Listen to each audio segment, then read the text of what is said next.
Hello, welcome to Restored 2022. So we come to John 14, the beginning of the Upper Room Discourse, where Jesus prepares his disciples for what is to come, namely his death. Yet he opens by saying this: do not let your hearts be troubled. And in the face of great trouble, Jesus explains how this is possible, and all the Christian life.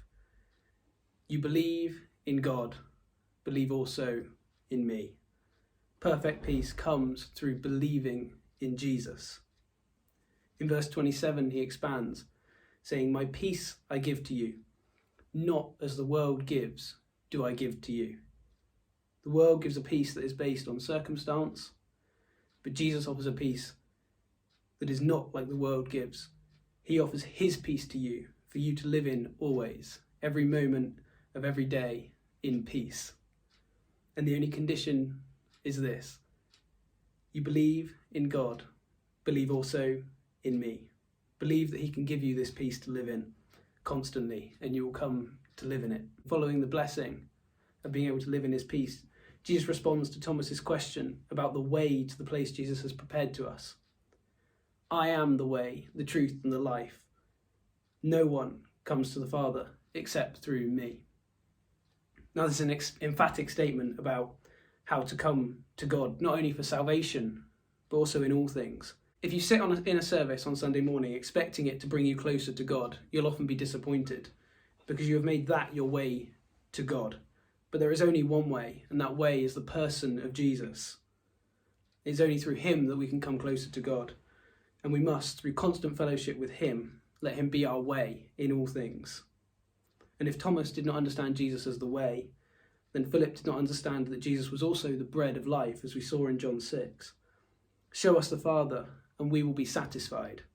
But from the perspective of Jesus, this just says, Jesus, you alone are not enough. I want more than you, Jesus. I'm not satisfied with you, Jesus. And how often do we say similar things? Yes, I have you, Jesus, but I am not satisfied where I am. But I will be when I have a new job or when COVID is over. But Jesus is the bread of life. Those who access his fullness will never thirst and will never be hungry and will always be satisfied. So again, Jesus offers life and life abundantly, and it is up to us to believe in him. And then he offers us this: greater works than these will you do. Greater works. Let us walk worthy of this calling and go. Go preach the gospel to all nations and see many salvations. Heal the sick, cleanse the lepers, raise the dead, cast out demons. Freely you have received, freely give. And we have such a wonderful, wonderful calling in Christ to do this. And then we come to the greatest blessing of all, the Spirit of truth. And we will know him because he lives with us and will be in us. Notice we do not know him from the Bible, nor from teaching, nor from preaching, but because he lives with us and is in us. We come to know him because he teaches us all things and will remind us of everything Jesus says to us. That's in verse 26. And we come to know him because the sons of God are led by the Spirit. We come to know him from our moment by moment fellowship with him and through listening to him and by walking with him. And we know him and his heart because he pours out the love of God into our hearts. And we know him by the fruit of the Spirit which we have through our union with him. And on that day, Jesus continues, you will know that I am in you. And in verse 21, we see why. Jesus will show himself to us.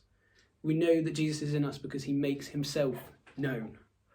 And he does not come and go, my Father and I will make our home with him. That's in verse 23. Jesus makes his home in us. We get to live constantly in his presence. We get to live constantly in the presence of God. And it's not just during worship and prayer that we come into his presence and then leave, but it's a constant abiding in the presence, so that we may say with David, I have set the Lord always before me, and that I dwell in the secret place of the Most High.